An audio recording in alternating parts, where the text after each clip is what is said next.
Et salut tout le monde, bienvenue sur Push Cinéma, c'est Pouka pour un petit avis, une petite critique rapide sur Bref 2. Oui, donc oui, c'est la suite du coup de Bref, une série qui sortait à l'époque sur Canal+, maintenant en 2011 je crois, donc il y a 13-14 ans. Donc c'est quand même une suite qui arrive bien tard après la première saison. Et honnêtement, j'avais extrêmement peur. J'avais très peur de cette saison 2. Très peur parce que très fan de la première. Et que je ne voyais pas trop l'intérêt d'en faire une deuxième. Et en plus, cette peur s'est accentuée par le format, par le visuel, par l'abondance clairement de la saison 2, où on voyait voilà, c'était beaucoup plus professionnel. On a eu l'info ensuite que ça allait être 6 épisodes 30 minutes. Enfin voilà, il y a eu pas mal d'infos, pas mal de choses qui ont fait que on a eu un peu peur. Moi personnellement, j'ai eu vraiment très peur pour cette saison 2. Et je m'attendais à un four. Je m'attendais clairement à un énorme flop, à quelque chose qui voulait juste surfer sur nostalgie, surfer sur ah, vous avez adoré Bref il y a 13 ans, et bah hop, on vous refout du Bref. Mais en fait, pas du tout.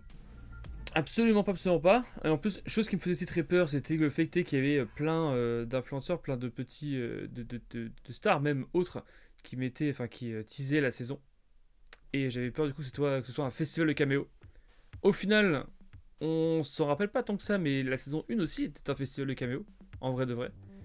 Juste que c'était beaucoup moins médiatisé, c'est-à-dire qu'il n'y avait pas, voilà, toutes les stars n'avaient pas fait des posts Instagram ou Twitter pour dire qu'ils étaient dedans.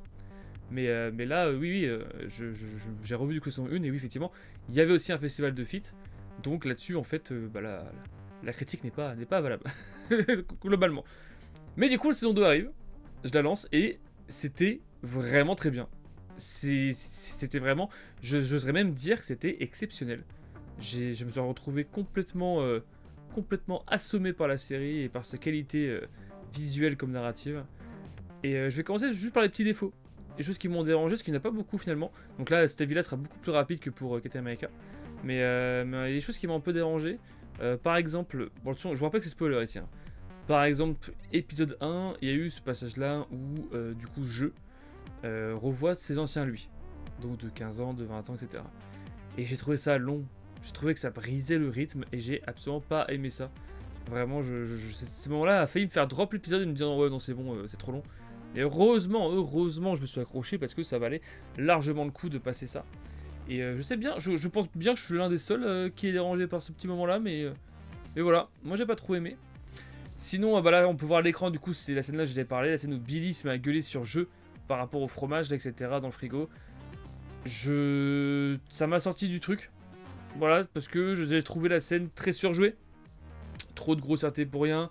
Alors, je comprends bien que Billy, c'est pour montrer le fait est que, voilà, elle pète un plomb quand elle reparle avec Ben, etc. Mais il est vrai que sur le moment, quand j'ai regardé, j'ai eu cette mauvaise impression de ouais bah là c'est juste Laura qui gueule quoi comme pour faire rire les gens quoi.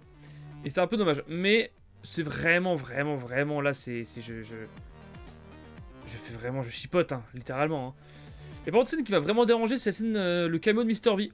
Voilà camion de Mr V qui vraiment m'a complètement sorti de la série parce que j'ai juste l'impression de voir Mr V quoi. J'ai pas eu l'impression de voir un personnage joué par Mr V. C'était vraiment Mr V, point. D'ailleurs, en parlant de cameo qui marche très bien, dans les qualités que j'ai noté, la qualité plus, les gars, Carlito. Carlito en Jérôme, c'est vraiment un sacré personnage. J'ai adoré la performance de Carlito. C'était vraiment. On sent que c'est un. Voilà. Il a de la prestance, il a un charisme. Il sort très bien ses phrases. Il a des expressions. Enfin, c'est vraiment un acteur, ce mec. C'est vraiment un acteur et je ne pensais pas parce que bah, je le connais via sa chaîne YouTube, évidemment. Et c'est vrai qu'il donne pas l'impression comme ça qu'il saurait faire. Et en fait, si. Il est vraiment très bon. Et un autre personnage qui, pareil, au début, j'ai cru qu'il allait me saouler, mais qui est vraiment fantastique au final, c'est Jean-Jacques. Jean-Jacques joué par Jean-Paul Rouve. C'était une grosse surprise aussi. J'ai adoré ce personnage-là. Et pourtant, voilà, épisode 1, je l'ai vu, j'ai fait oh putain, il va être relou, c'est le running gag. Et non.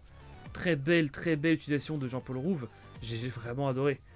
Et sinon, overall, si je dois balancer un peu des trucs par-ci par-là que j'ai aimé ou pas aimé, Ben, personnage que j'avais pas tant apprécié.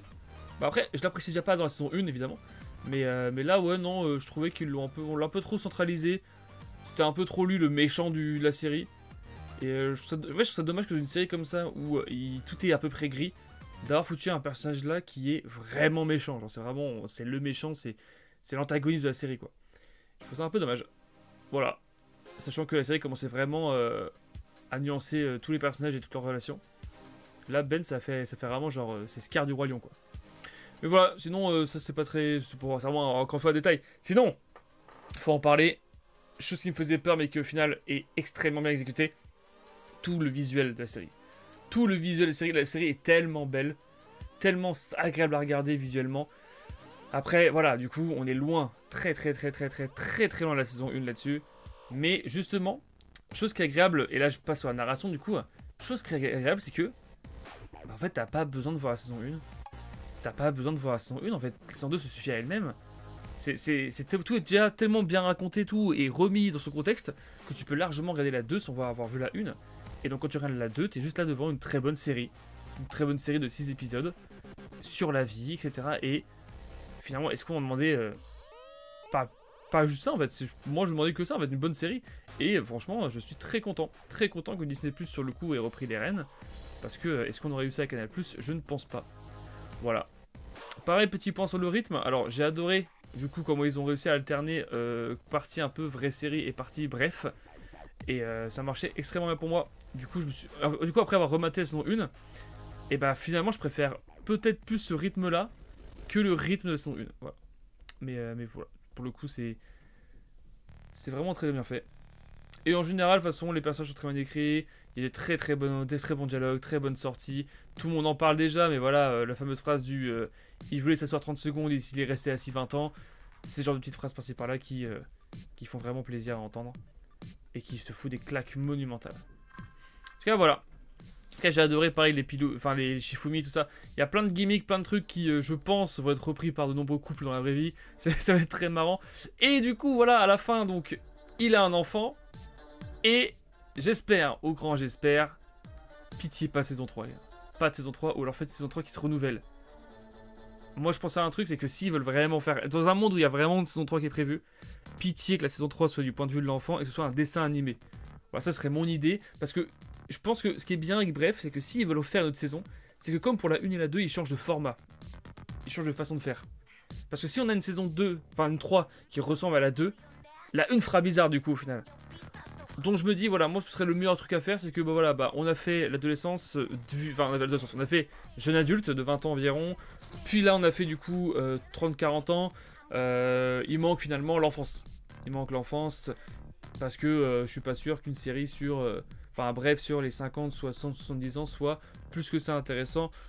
Je dis pas que c'est pas intéressant, les gens qu'au stage là, c'est pas ce que je dis, mais dans ce format là, je suis pas sûr que c'est super intéressant. Du coup voilà, c'était ma critique de Bref 2, j'espère que ça vous aura plu. Donc voilà, une série que j'ai vraiment adoré, j'espère que j'ai pas trop été perdu dans mes pensées parce que j'ai vu la série il y a quelques semaines maintenant, enfin il y a une semaine environ. Et j'avoue que du coup j'ai pas revu la série pour faire ces vies là. Donc voilà.